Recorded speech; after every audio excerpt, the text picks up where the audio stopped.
Mahatma Gandhi reminded us, the earth, the air, the land, the water are not an inheritance from our forefathers, but on loan from our children. So we have to hand over to them at least as it was handed over to us.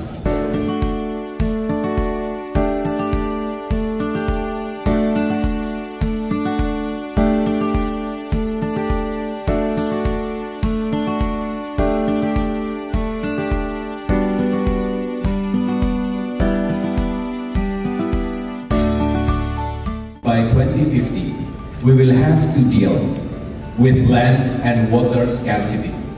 This year's overall theme, Water for Shared Prosperity, is very relevant because it embodies at least 3 interrelated principles. First, water management. The scope of genuine prosperity also includes the state of success, happiness, and health. My second principle, fair accessibility, which is a manifestation of interspatial sharing.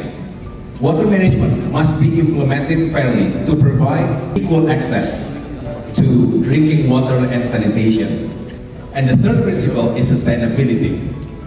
It is the manifestation of intergenerational sharing. We want our children and our children's children live in a healthy, sustainable, and livable planet.